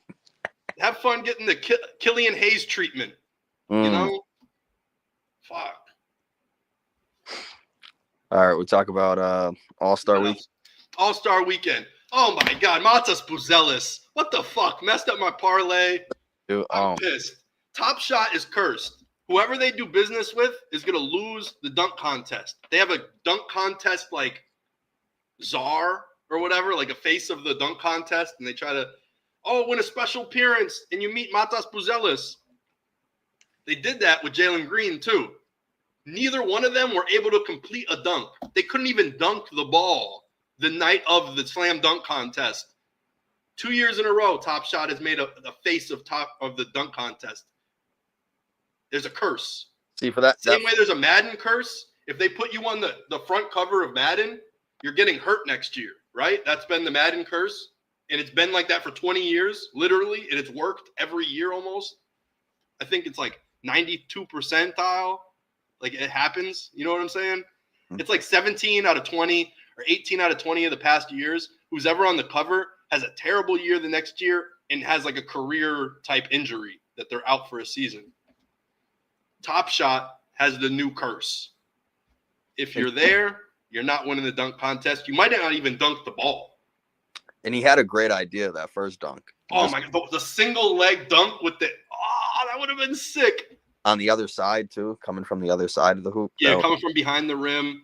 Because that's what Vince Carter did to really set off the first. I think he did a 180 windmill. Mm-hmm. And everybody thought that was nuts in the original dunk contest where he's like, it's all. Well, it's not the original, but the dunk contest where he's like, it's over. And it was in the Bay. So he did the same thing, started from behind the rim, did the single leg. He really just wasn't cupping it. His hand looked like he was just like this. He couldn't get it. When you watch the slow-mo, his hand looked like he wasn't gripping the ball. He looked like it was limp. Yeah, he couldn't get a good grip on the ball. You need the cup, scoop. You need to do something. His hand, yeah, like I said, the hand posture looked really weird on how you were dunking that ball. But maybe when he brought it from, when he was bringing it behind his leg, in the back of him, he just couldn't get a good grip on it, I guess. It's like he got stuck here and then just went like that, with flat-handed. Like, he needed the cup to get it in there. I thought Stephon Castle was really good. I thought Castle did a great job last night. I think Castle should have won it. He did real dunks, not over like props and stuff. He did pretty cool shit. Matt McClung is special. He's Showtime. He jumped over a car though. He jumped over a Kia. I mean, that's impressive. I don't care. He didn't jump over the hood of a Kia like Blake Griffin did. He jumped over the roof. Right. He jumped over the real car, not the hood like Blake Griffin. So either one impressive, but I mean, that's even more impressive than Blake Griffin's.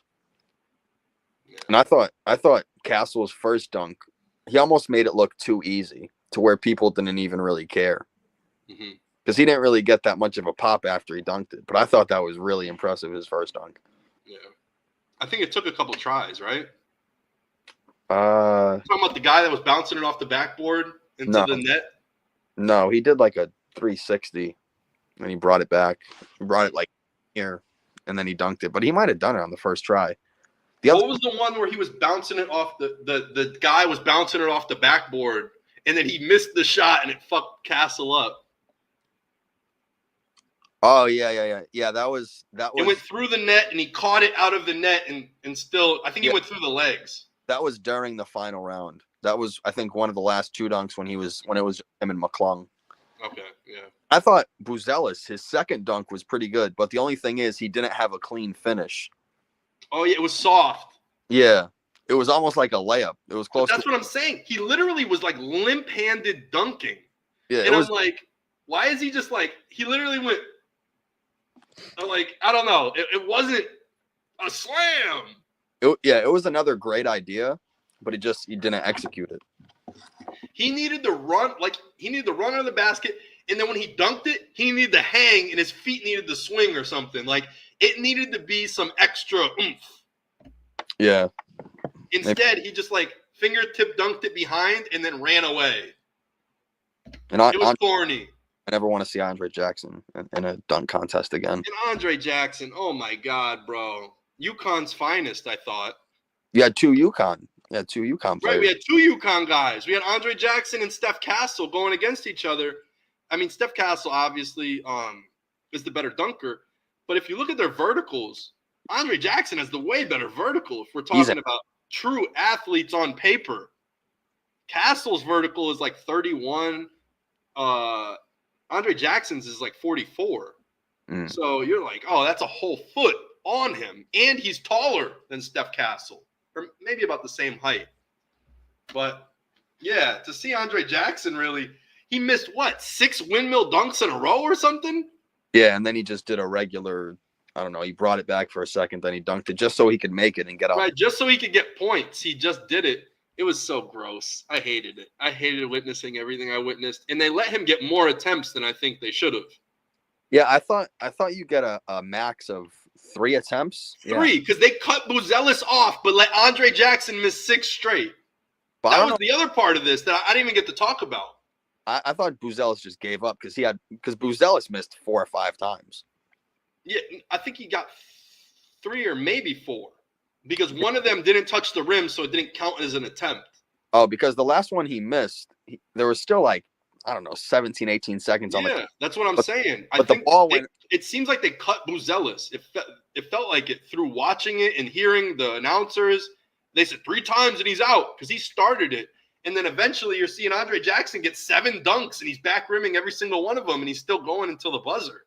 Yeah, I had no problem them cutting off Buzelis with the amount of dunks he missed. Can't even lie. That was man, those two, man. But Mac can't believe it. But Mac is saving the dunk contest every year. Return of the Mac. So maybe you get John Morant out there. John Morant was talking on Twitter last night. Yeah, I know. He said he's to the point where he wants to go dunk. And then Giannis talked about he wants. I'm like, I don't want to see Giannis. Giannis, I don't want to see you dunk. I'm sorry. We've seen you in the dunk contest. We don't want to see it again. He was better than Buzelis. But that's the one thing I said about Buzelis is I said he reminds me a lot like Giannis and how they're in-game dunkers. Yeah. 6'9", 6'10", wings who throw down these big dunks and they look great, but they're not like acrobatic. No. You know? I would say if anything, Buzelis is way more acrobatic than Giannis. I agree. Buzelis could do some crazy shit, and that's why I thought he was going to do something great. He was doing new dunks we have never seen in the dunk contest. He just didn't execute them good. You know, he couldn't scoop the ball on the one leg through the leg dunk. And then when he did the behind the back, he fingertipped it. think he alligator armed the dunk. Why do you alligator arm it? You're supposed to slam that thing. So that's my problem with Buzelis. He ruined my parlay. You see my parlay. I was hitting Cade Cunningham under for 3-pointers. Darius Garland over for 3-pointers round 1. I had it. I would have taken under and over on both of those two. That made sense. The over on both? No, I said I would have taken what you took. Oh, because even the over, I will say, the over on Garland almost shouldn't have hit. It was 23.5, and he hit 24. Nobody got 24 in the whole first round. And if you went on Prize Picks and you basically went less or under on everybody in the 3-point contest first round, you pretty much would have won. I took the over on Dame's. Oh my God, Dame's so bad. He's won 2. He's won back years. Don't do it with Dame. I knew Dame wasn't gonna win it. Too late now. I didn't know if he was gonna win it. I just took his over on the first round. I thought Garland was gonna sneak it, and I gotta remember, it's the guys who have the better natural jump shot. So when you got a guy like Garland who's like super skinny and doesn't necessarily put a lot of power in his shot or anything, or actually has to put a lot of power in his shot, that's what I meant. He just doesn't have it round after round. But Hero is a set shooter off the screen, catch and shoot, all that stuff. So he has that built in. Right. And he could just shoot. Garland has not always been that. And Buddy went. Hero is going to win. That's why Clay wins. Like the slightly bigger guys, like the wings are a little bit better. And I thought Buddy was going to win after his first round. Yeah, I didn't like Buddy's. There was something about Buddy's form that I just don't trust, like long term. But he was one shot away because he had the money. He was one shot away. I thought it was going to be Hero, and to be honest, Garland, because he has such a clean start. I watched Garland. He was in another 3-point contest. That's why I bet Garland, actually. Mm. He was in another 3-point contest, but the bet was for first round, and that's why I bet Garland to be the highest, because I know him off fresh legs is good, but he gets tired fast, and he does really bad in the later rounds. So I knew round 1, bet Garland. Yeah, but Healed was one shot away. Unsustainable forms. I think that's what a good word that is. Like, some people just don't have a sustainable form to shoot long term. And you got a good clean release on yours. Like, I feel like you would do good in a 3-point contest. Your shot is very consistent and, like, I don't know, it all moves in one motion. Catch and shoot. I like catch and shoot. Just catch and shoot, and you got a good feel for it. I feel like people with hitches in their shots, things like that, like my shot has a little bit of a hitch to it. I do not do good in like a 3-point contest. Like Tatum wouldn't. Tatum wouldn't, exactly. Like Tatum. There's certain forms that are just not conducive to winning 3-point contests after 3 rounds of it. Yeah, you might be good in 1 round, but 3 rounds of it, you need a compact form.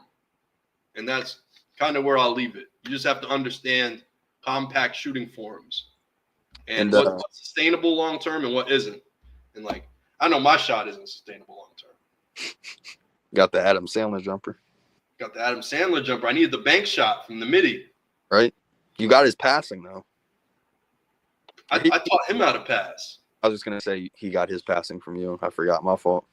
I forgot you're 50. Right. I forgot you're 50 years old now. Yeah, these knees are creaky. The knees are 50. The knees might be 60. These knees might be 52. the knees are double your age. They are. Oh my God, I'm turning 30 this year. That's crazy. I turned 30 in a month. Isn't that fucking nuts? I know. Some days I still remember like when you were a baby. So I was like 6. And I still remember that shit. So it's like, wow, life is really just going by. We're balding. Life is just like. I'm trying to get it back. I'm trying. Oh my God. I'm working on it. And then wearing these headphones and shit, playing the game with Hawk and Raw on them, like, I swear it's fucking up my hairline here. It's making me bald in the back a little bit. So I gotta I wear my headset on the back for a little bit, and then I move it up a little bit, and then got that Ginobili. I know I'm gonna have the Ginobili soon, bro. It's got that Mr. Reed. Mr. Reed. Oh no, not the Mr. Reed. Mr. Reed and Ginobili is pretty much the same thing. No, we were calling him Ginobili before you were even at Central. I went to Mr. Reed's basketball game. I only got it from you. I only got the Ginobili from you. Oh, you got the Ginobili joke from me, word. Yeah. I didn't come up with that. I actually think I posted it on my Instagram years ago. A long time ago. It was at Kylie Middle School, my middle school. Mm-hmm. And Mr. Reed was saying something. He was like, yeah, I'm balling this weekend. I was like, ain't no way. He was like, yeah, I play for a men's league. So we're playing at Kylie. Yeah, right here. Yep, January 19th, 2023. I'll try to zoom in. It's Mr. Reed at Kylie. I see it. Still got it. Original Instagram post, 2013. God damn, 12 years ago. Mr. Reed ballin', #hoop. That's when we used hashtags. Yep. Oh my God, the original. Man. Look at Honey Barbecue Super Melt. Oh, you can't really see the color good.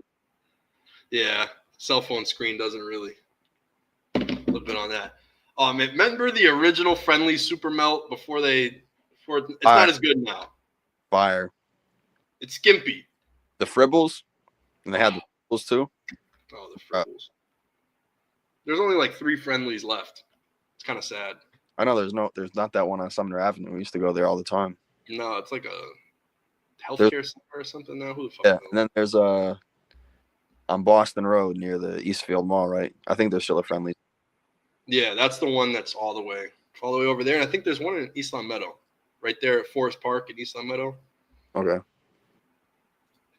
But what else? We had the 3-point contest. Oh, the celebrity game was decent. Yeah, I wasn't following that much. Drewski's funny as hell though. Yeah, Drewski's pretty funny. I didn't really watch. I know Kevin Hart.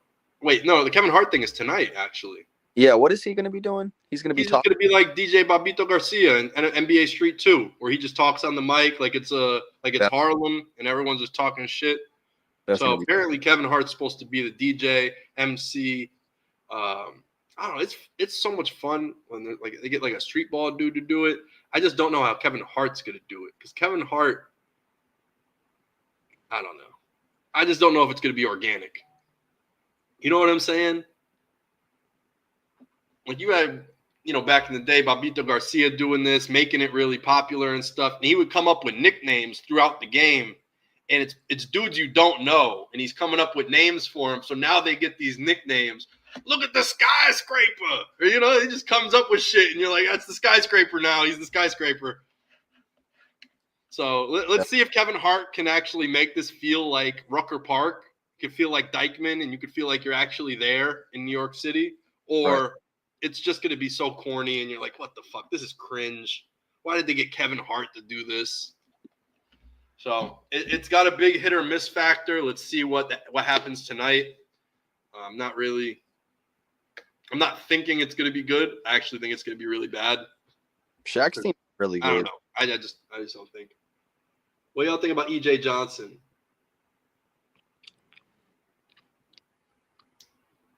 Who's EJ? You talking about Ernie? Shout out Ernie Johnson. Shout out Ernie Johnson. I mean, what do you mean? I don't know. He's not going to be emceeing the street ball game. He should. Ernie might have a more authentic and genuine call than Kevin Hart because he actually calls basketball, for a living. So I would suspect that, and he actually has more of an OG vernacular talking about basketball. Shaq's team is really good though. I like Ernie. Ernie doesn't have a team though. It's Candace Parker. Yeah, Candace Parker is just the rookies. Right. It's the is it the G League or is it the Rising Stars? No, it's the Rising Stars who won on Friday. They beat the G at the end, right? I didn't watch it. It was the final shot. Oh, you didn't watch the Rising Stars games? No. It was decent. But so they're gonna get smoked. But Shaq's team is pretty good. I don't think Shaq's team's going to be good. It's better than I don't know what Kenny Smith was doing. To me, I think Shaq's team, even though it looks like a powerhouse, it's a lot of the older guys, and I don't know if they could actually win. Charles Barkley actually picked a pretty good team. Yeah, I like Barkley's team. Is that the one with the international team? Yeah, he's got Shea, Jokic, Mitchell, Şengün, Siakam, Cat, Wemby, then Trae Young's the injury replacement for Giannis. Yeah. So he's got the super international team, all the big guys. I think they're going to be pretty good. And then you got Trae. You got a backup guard. I don't think he's starting. Right. But he's going to be a solid backup. Yeah, I don't know. Y'all better be scared of my Raptors about to win next year. Shit, I mean, the Raptors, they're going to be a decent team. I think they're going to be more of a middle-of-the-pack team and could be a threat in the playoffs next year. I heard a lot of rumors of R.J. Barrett getting traded as well. At least he got shopped a lot during this season before the trade deadline ended. It'd be weird if Toronto gets rid of him. I'd feel really bad. Like, he started off his career in the Knicks. Everybody wanted him to be Maple Mamba, and I think he did really well. Compared to the other people in his draft class, he did decent. And now he is Maple. I mean, you had Zion. Zion's still not a thing. By year 3, RJ was shooting over 40% from the three-point line. I like RJ. I'm a big fan of RJ Barrett. He's from Canada. They trade him to Toronto, and then his brother dies right after. He gets traded to Toronto. And now he's from Canada.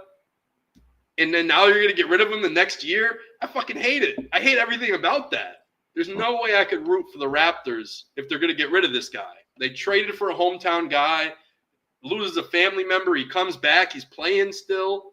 I don't know. It reminds me a lot of Isaiah Thomas and how they traded him. His sister died. He still plays, drops 50, has an incredible performance. Then Ainge moves him for some picks. And Kyrie. But now you see Ainge patched it up with Isaiah Thomas recently. Yeah, I saw that. Because Ainge signed him in the G League. And I think Ainge feels a little sorry for what he did. He definitely never meant hard feelings to happen to Isaiah Thomas and everything, trading him and everything, but it happened. It is what it is. People felt salty from it. But it was good on him that he brought him back and let him extend his career. Because IT's killing it for Salt Lake. Yeah, he's open. But in terms of next year for the Raptors, I don't know. You got Quickly. He's signed long-term. That's decent. I love Grady Dick is a great player. You got R.J. Barrett. You got Scotty Barnes. Brandon Ingram. And then you got Brandon Ingram. What I see from that is you have way too much talent on the wing. I want, Grady Dick starting. I want RJ starting. I want Scotty Barnes starting. IQ starting. BI starting. How does all that happen? The only way all that works is if you don't have a center, you put Scotty at the 5, and Jakob Poeltl comes off the bench, or you trade him for assets or something. That's the only way this works. I don't see any one of those guys wanting to be the 6th man, or it also being a good thing that they're the 6th man. I think Grady Dick's great out there for spacing, you need that in the starting lineup. You need a shooter, a straight-up shooter. But he's got a lot more game to him. If you've watched the Raptors this year, Grady Dick can shoot it mid-range, off the dribble, driving, layup. He's a 3-level scorer, and I don't think a lot of people know that yet. He's a bucket. I fuck with Grady Dick. Pause. RJ Barrett has been killing it. He's always in transition getting buckets. He gets to the rim a lot. Plays decent defense. It's not that bad, as bad as people claim it to be. Yeah, it's weird. It's a weird situation there because one of them has to go. Or maybe you cobble them together and you get a bigger piece. Yeah, one of them has to go to the bench. I don't think any of them goes to the bench. I think you trade 2 and you get 1. Like you try to upgrade a position. So maybe you take RJ and Grady Dick and you make them somebody else. You make it Zach LaVine. Or you try to package them together and get a better player at that position. Instead of having two shooting guards who are average or slightly above average, you just get a really good one with the two. And hopefully a team wants some cap flexibility, player flexibility, and everything else. Right. Yeah, there's no way those six should work. I think they all need to prove themselves. There's no way you put BI as the sixth man because you just gave him $40 million. There's no way that you put Scotty Barnes as the sixth man because you drafted him in the top 5 picks. He won Rookie of the Year. He's very promising. And he also doesn't really bring a spark of offense to the bench, not scoring. He's a facilitator. He can score. He can do his stuff. But he's more of a well-balanced player that you want as a starter and a high-end defensive player. RJ, same thing. You don't bring RJ off the bench. That's a starting level talent. So is it Grady Dick that you bring off the bench? Maybe. I would, probably. But then I don't like the spacing as much because RJ and Quickly are the only people who could shoot out there. Because if it's Scotty Barnes, he's not shooting. If it's Pirtle, he's not shooting. And shit, Ingram can't even hit a 3 like that. No. So you're just going to rely on Quickly and then RJ Barrett for shooting? I like Quickly off the bounce. He could shoot well off the bounce. But yeah, I don't know about the Raptors, man. They need a complete overhaul. They need to do something different. Maybe you trade a fucking RJ Barrett and Jakob Poeltl for Embiid and some picks if Embiid wants out of Philly or something. You need to make a big move and get a superstar in there or something like that because as of right now, you've got a bunch of guys who are slightly above average. I don't think they'll go past that. You don't have a Pistons, It's not like you got Rip Hamilton, Rasheed Wallace, and Tayshaun Prince. You got way too many people who kind of almost do the same thing, and the team's just weird. Yeah, there may be a playing team. Yeah, they're just a team that's going to play you hard, but you could beat them every time. Right. And that's the way I see the Raptors right now. So I don't know. I better be scared for the Raptors next year. Maybe you guys will get a top pick. And maybe that'll be the thing that takes you over the edge, Yeah. Maybe they land somebody like Ace Bailey if they get a top 5 pick and they could steal Ace Bailey from Rutgers. And you got a guy like Brandon Ingram who could hopefully kind of teach them some things, show them the ropes, and also fit in the same offense. So, when BI comes out, you're still running the same plays for Ace Bailey because he's a 6'10 guy who wants to shoot from the mid-range, take contested shots, and really test the limits in his offensive arsenal. So, I don't know. The Raptors have so many ways they could go, but I know they're not done moving stuff yet. No. It's still musical chairs. There's still a lot of stuff moving there, and they haven't figured it out. But right now, I'd say if you're in the middle of the pack in the NBA, you're in no man's land. And that's the last place you want to be is no man's land. So, if anything, I think the Raptors are in probably the worst position or one of the worst positions in the NBA. You don't want to be picked, go 38 and 44 or some shit like that, like every year, 40 and 42 or, those are the worst seasons in the world because you get pick number 18, which is not good.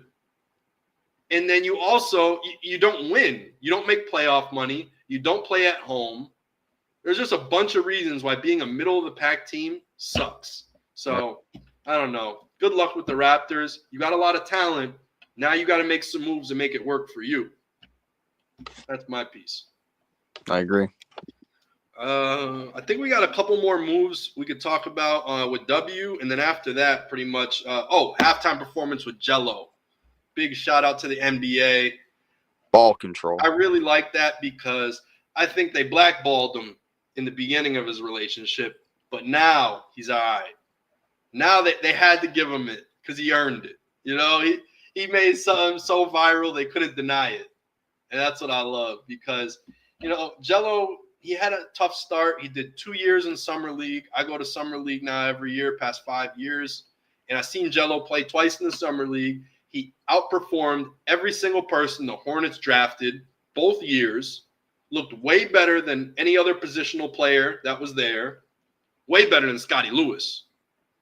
Fuck. I always got to say that because this man, Scotty Lewis, couldn't even put 2 points together in Summer League. And this dude was a first-round pick. And Jello was averaging like 15, shooting over 40% from three.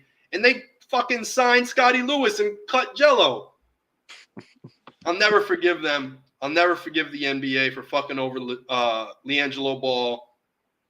But like I said, they couldn't deny it. They gave him a halftime show at All-Star Game.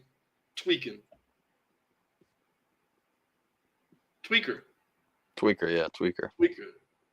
Close enough. But Jello made it, so I'm happy for him. LaMelo made the beat. Lonzo wrote the song. Jello performed it. And, LeVar was in the back like this. Mm-hmm. It was a family gathering. You got to love that. Should be doing some ad-libs. Hell yeah. But I'll read through the WNBA transaction list, and then we can wrap up from there. So we got Dewana Bonner to the Fever, unrestricted free agency. Joelle Lloyd to the Aces for Kelsey Plum to going to the Sparks. And then the Seattle Storm get Lee Giroux. They got the pick back from 2025, so they have their own pick back, which is good to have. You control your own destiny for this year, which is the number 2 pick. And then they also get the first-round pick next year. So the Storm have the number 2 pick this year. They could potentially get Paige Beckers. I know. It's actually kind of surprising. Another UConn guard in Seattle. Yep, because it's not Nika Mule. Nika Mule, man. No, she's there for the vibes, though. She's just a good person. Yeah. Like that's really what it is. She's just a good person, and you want to have her on your squad. A great teammate, a chemistry builder, but not a great WNBA player. Not a great WNBA player. I don't think she's aggressive enough on the court and confident enough in her abilities. Alyssa Thomas to the Mercury, Griner to the Dream, Brandon Jones to the Dream, Natasha Howard to the Fever, also not mentioned. We talked about that 2 weeks ago. We did? Yeah, we talked about all this 2 weeks ago. Oh, okay. But I was just thinking Bonner so much about going to the Fever. But now you have a former Defensive Player of the Year going there, too. That's big time. You put her next to Leah Boston, that's lockup. Yeah, they definitely need to bulk up on defense because of how little Clark plays defense. And now you have Bonner and Howard and Boston. Then you add Cunningham, too, for all the white people. Oh, yeah, you got to have Sophie Cunningham for the MAGAs. Yeah. You got to have her. Yeah. But, the Fever are stacked. Like, that's a real team now. Mm-hmm. You don't have to play Erica Wheeler 25 minutes anymore. I think they're instant contenders. I think they can contend really with anybody. We'll see. Yeah, we'll see. Because I can't believe. I mean, that the Liberty. You got the Liberty, the Aces, the Mercury, the Fever. Those are just all. I just can't believe that we're only going to see 2 of those teams. Like come championship time, it's just hard to believe those teams could be knocked out. So I don't think the Liberty are going to do it next year. Like I said, I think Stewie's running out of gas. I could see it. Jonquel took last year serious, but come on, let's be real. We've watched Jonquel over the past 4 years, and ever since she won MVP, she's kind of tapered off. Last year was a spike where she actually she felt motivated to do better. She was a better passer. I feel like internally, I think the coaching staff, something was like, we need to wake her up and get her back into the game. So they made her actually facilitate more than Stewie last year sometimes. Maybe she was just more comfortable last year, too, her second year. Maybe she settled into the team and everything else. But after winning a championship, I think Jonquel's offseason was a lot of chilling. Mm. All right. Because I seen how she did after an MVP year. She came back out of shape and chilling. Because after an MVP season, what happened? She let Candace Parker kick her ass in the playoffs, and she just looked bad, So I think the Liberty are going to be bad next year. Bank on that. They're not winning the chip, even though they won the chip last year. They're not coming back and two-peating. It is going to be the Aces next year. It's the Aces' year. They still got Chelsea Gray. They need to find another wing. I'll say that much. But having Joelle Lloyd, you still got Jackie Young, who's solid. And then, they need a fix for Gray, though. No funny shit. They need a fix for Gray. Yeah. I think she's going to be a problem next year for them. I seen her in that one-on-one, and, man, just Shakira Austin just looked way too fast. And I'm like, if Shakira Austin looks too fast, what are the guards going to look like against her? Her knees can't keep up. Yeah. They were telling her she needs to use her ass or something. I forgot what they said. It's so funny. The announcer said something that Chelsea Gray needs to, use what her mama gave her or something. They said something funny about her being like thicker than Shakira Austin. Right. It was good. It was good shit. But yeah, I think she's aging out, and I don't know if she's gonna be there next year because she was hurt all last year. She came back, was pretty shaky, and didn't look her best the whole time. She did look better as the playoffs went on and everything. She was catching up to where she used to be. But even that, the fact that she has to catch up and like ramp up through the year, that's a bad sign in my opinion. Yeah, she just didn't have enough. I don't know. I still love the Aces. I still think they're going to be incredible, and I still think they're going to win it all next year. But yeah, they need a little bit more help on the wing. They lost Sydney Colson. She went to the Fever as well. So they lost the Vibes chick. They lost their Nika Mule. No vibes. The third string point guard who's there for the vibes and to keep everything light so you're not overstressing. She's a little bit of a jokester, but like I said, it keeps everything light and fun and things flow. And now he's got her over there. So maybe the Fever actually kind of cobble something together and maybe steal the ring this year. I can see it. Because I don't see it with the Wings. No. Do you see it with the Wings? They just lost Satu. No, not at all. They lost Ozun, who was a solid point guard for them, who they eventually benched at the end of the year. But, I mean, they had Monique Billings playing because they had 4 wings get hurt last year. Natasha Howard also got hurt. Who knows if she's going to get hurt on the Fever. Right. Sweaty Hand Segrist even got hurt for a minute. And she was looking good at the beginning of the season. Yeah, so I think the Wings are done. So it's going to be like Melissa Smith and DJ Carrington. It's going to be a little love fest. I don't think anything is going to get done. Right. Right. Well, who knows? Maybe they will. Maybe McCowan comes back and like is just feeling it. And Melissa Smith can get going and Carrington and Enrique. We have JC Sheldon now on the Sun because that's who we traded Dejanay for. So maybe JC Sheldon can start her career out and we could really root for her long term. Maybe she could be a decent guard. I can't believe I'm even saying that. I'm trying to talk myself into JC Sheldon now. But you liked her last year. I do like JC Sheldon. She was really good at Ohio State. So right, she was. She was really good on Iowa State. So let's hope that she can really, put it together, get a little stronger, get a little more confident, and just improve the shooting stroke. So that's what we got on the Sun. Not looking too good. No. Do you think we're going to make the playoffs next year? The Sun aren't making the playoffs. No, they don't have to. But does that mean we're running for Juju Watkins now? Yeah. We are. I guess. We should be in the running for the next – well, it would be not next year, it would be the year after, right? Yeah. So if we suck next year and we suck the year after, it's great. We get Juju Watkins, then we have like 15 years of glory. If she's not staying in She's not playing at Mohegan Sun. She's not going to stay in that casino. They're not going to put her in that poverty. Come on, no. Nah, they're not going to put her in poverty. I would like that. Fuck, they're going to give her to Toronto. Yeah. They're going to give her to the Tempo. I'm going to have to move to Toronto. You might have to. For real. But yeah, that's what else? We got a couple more things. Well, we already kind of said them. Oh, Ty Harris is on the Wings. But did she get moved again? She might have. She's staying there because I know she got traded twice. I think she got traded to the Mercury. Yeah, she's on the traded to the Wings. I think she's on the Wings now. Yeah. Okay. Yeah, she got traded for AT and then for Satu. Yep. All right. So yeah, Ty Harris, Melissa Smith, and they get Indiana's first from this year. Right. So that could be like 6th pick, something like that. I don't know. Yeah, Fever get Cunningham and a second rounder from this year, which is like the 15th pick. Ty Harris traded twice. Sun get J.C. Sheldon. Wings get Carrington. Oh, Vandersloot back with her home team at the Sky. So you get a little vet. I'm almost done. What are you